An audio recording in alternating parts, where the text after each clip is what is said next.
You know that feeling when someone says just one thing and bam, your whole mood shifts. Oh, absolutely. Like a dark cloud just rolls in. Yeah. And you feel like it's all because of what they did or said. Or, maybe sadness hits you and you kind of trace it back to something outside yourself. Right.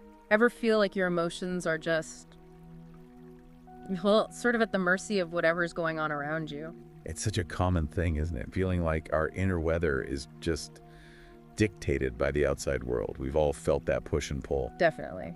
Where it seems like external stuff has direct control over how we feel inside. Well, that's exactly what we're diving into today on the deep dive. Yeah, we're taking a really personalized look at these pretty powerful emotions, anger and sadness. And our guide here is the wisdom of Osho. We've pulled together insights from, lots of his talks and writings over the years. Think of it as maybe a shortcut to getting a deeper handle on where these feelings actually come from. Exactly. Our goal, our mission, if you like, is to really understand the roots of anger and sadness. And to see, if there's a way to build up more inner resilience. Can we actually navigate life without feeling constantly knocked off balance by things? Yeah, can we avoid getting overwhelmed by those external triggers? We really want to get beyond just skimming the surface. Yeah. Understand the fundamental why. Okay, so let's jump right in. One of the core ideas that keeps coming up in Osho's work is that our anger, our sadness, they aren't actually caused by other people or events out there. Right. It's not as simple as, you made me angry. It's more like, okay, I am feeling angry in response to this situation. He puts it so directly, too, like, nobody can make you sad, nobody can make you happy. If you decide to be happy, you are. Wow, that really flips the script, doesn't it? It totally does. It challenges that almost automatic reflex we have to look outside ourselves for the source of how we feel. And he has another quote that hammers this home.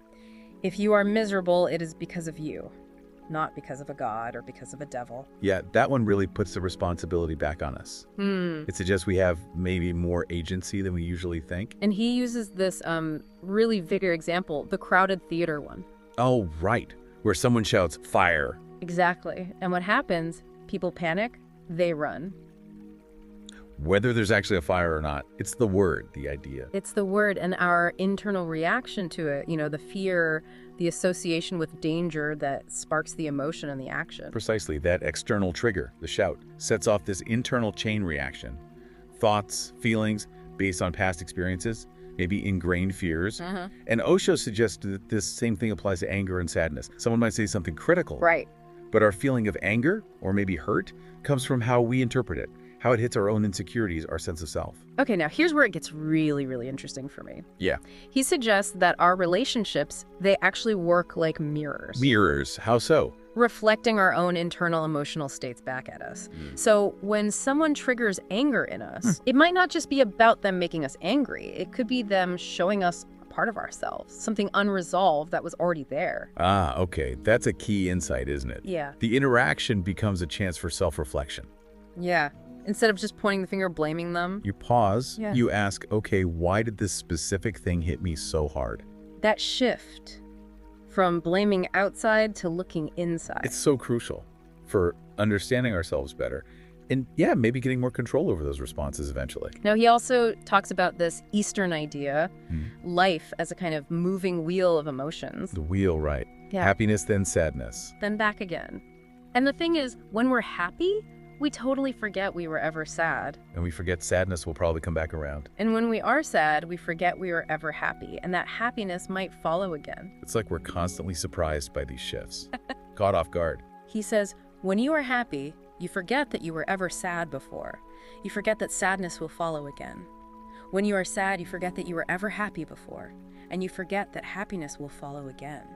What's really insightful there is the idea of the cycle, the rhythm of it all. And Osho suggests that if we, observe ourselves more deeply. Yeah. Well, he even recommends things like a 21-day period of sort of focused quiet time, maybe keeping a diary of your moods. A 21-day solitude thing? Wow, that sounds intense. Well, maybe not total isolation, but, creating dedicated space away from the usual hustle and bustle. Okay. And the diary helps you track the ups and downs, see the patterns, the triggers, the subtle shifts. And he says, if you watch deeply, You can even say that one mood is passing, and you can say what will follow. Exactly. So by getting more aware of these patterns, You lessen their power. yeah, you lessen their grip. Yeah. Instead of feeling totally drowning in sadness, say. You see it as temporary, part of the cycle. Precisely. Yeah. Not some fixed, permanent reality. Right. More like clouds passing. Right.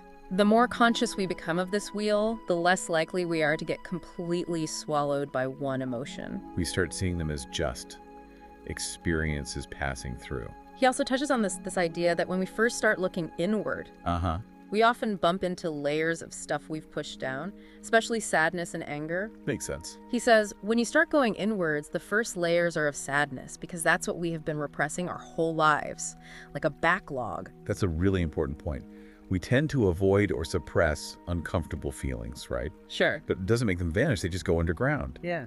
And that repression, it actually uses up a lot of energy. And can come out in weird ways, like general unease or something. Exactly. Dissatisfaction. But okay, there's a hopeful bit here too. Yes. He suggests that actually experiencing these feelings as they surface, allowing them. Not fighting them. Right. That can be a step towards a deeper kind of bliss. He even says, I will make it blissful. It's like you sometimes have to wade through the discomfort to get to something more profound, more stable. Yeah, like cleaning out the closet before you can enjoy the space. Kind of. It's the understanding that real lasting happiness isn't about never feeling bad. It's about learning to handle it. Acknowledge it, understand it, Yeah. integrate it. By letting those repressed feelings surface and be processed, you free up energy, make more room for the good stuff. Okay, now this next idea, it's a bit of a curveball. Oh, go on. He argues that even people who seem really good, saintly, Yeah. they can still generate anger in others, and it often comes from a subtle kind of ego. A good ego causing anger. That sounds counterintuitive. Right. He says even a good man, even a very saintly man, creates anger because he is there. Just his presence, somehow. Okay, how does he explain that? Well, he makes this interesting distinction. Someone seen as bad might feel guilt, which kind of keeps their ego in check. Okay. But someone who thinks they're good, they can develop an even bigger ego, a sort of self-righteousness. Ah, I see. And that good ego. Can actually make others feel sad or uncomfortable around them, paradoxically. Wow. He even says, doesn't he, with so-called good men, you will always feel sad and you would like to avoid them. Yeah, that's a pretty strong statement. It suggests this subtle ego can feel, oppressive, even if it's not meant to be. It really highlights that true inner peace isn't just about following some external rules of goodness. It's about going beyond the ego itself. Seems like it. Even a well-meaning ego can create separation, judgment, comparison, which leads to negative feelings for everyone involved. Okay, shifting gears slightly, he talks about becoming a witness. Yes, witnessing emotions, especially anger. He says to observe it in yourself or someone else, but with detachment. Almost like, Looking at a psychodrama, someone is playing a role and you are just a witness. yeah, that one. So you create space. Exactly, a crucial space between you and the emotion, instead of getting totally swept away. You just watch it without judging right away. Like watching a scene on stage. It lets you see it more clearly, understand its parts, without being consumed by it. Psychologically, that detachment helps regulate the response. And he takes it even further. He suggests if you can stay in that witness state when someone else is angry, you might actually feel grateful. Grateful for someone being angry at you. Well, yeah, he says if you can be a witness when someone is angry, you will feel grateful because he has given you a situation in which you could know your own mastery. Okay, so the challenging interaction becomes an unexpected opportunity. To practice inner control, self-mastery. Exactly. By choosing not to react with your own anger, by staying detached, you're demonstrating mastery over your own responses. So their anger becomes a catalyst for your own growth.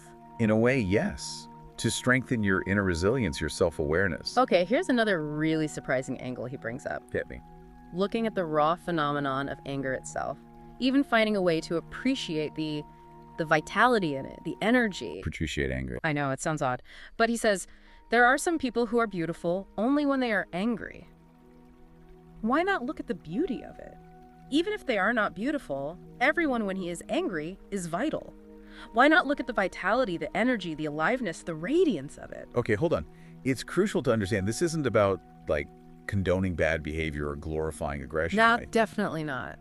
It's more about shifting focus. Yeah. Away from just judging anger as bad. To recognizing the raw energy behind it. Yes, he cautions against being concerned with the anger, but just observing its energetic expression, seeing the life force, even if it's manifesting in a distorted way. So you could ask, like, what's this intense energy trying to say? Maybe. It's about observing the phenomenon itself, the aliveness. This perspective, it really ties into his rejection of depending on external validation, doesn't it? Absolutely. If we need praise to feel good and criticism makes us feel bad. We're handing over control. Totally. He says, you are not your own master. Anybody can insult you and make you sad, angry, irritated, annoyed, violent, mad. And anybody can praise you and make you feel at the heights. It highlights how unstable that is, being tied to external opinions. Like puppets on strings, yeah.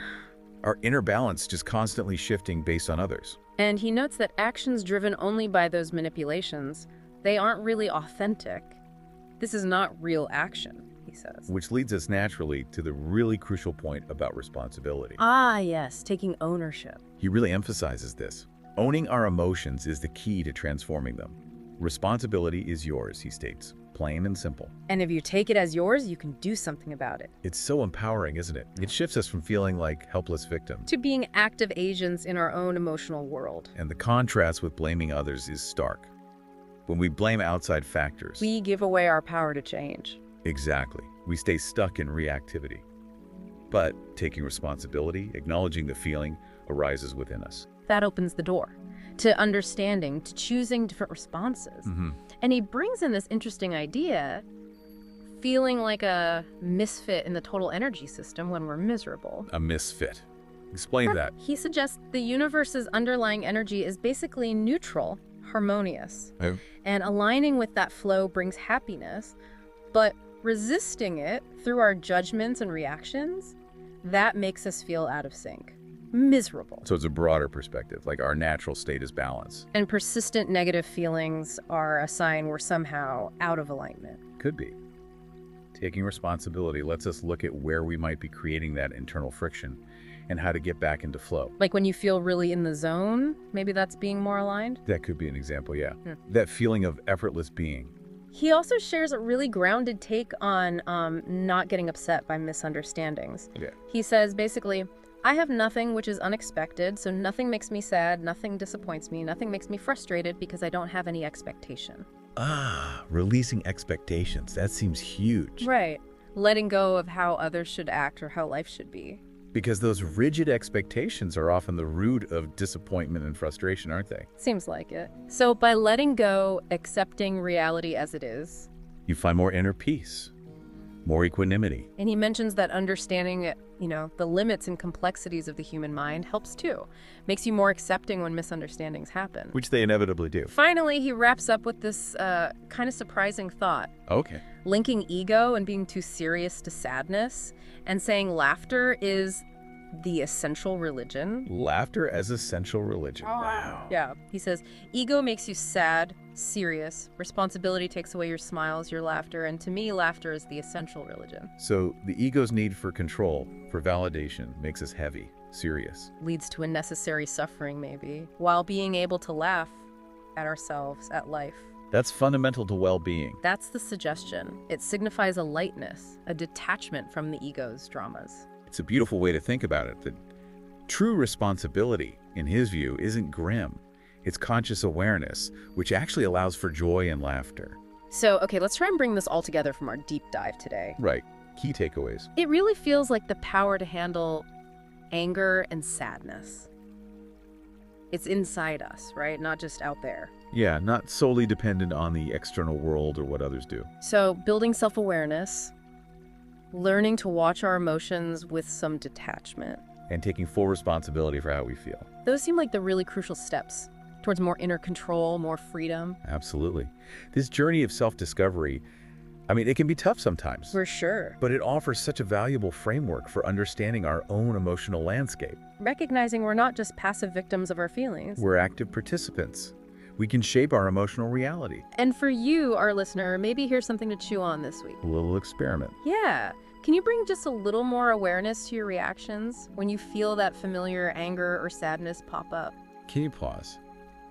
just for a second. And try to spot the internal process, not just immediately blame the external trigger. Now maybe find a moment, even tiny one, to just witness the emotion without judging it. Like watching a cloud drift by. Because it seems like real emotional freedom might lie right there, in that inner awareness, that mastery. And that's a journey definitely worth continuing within yourself.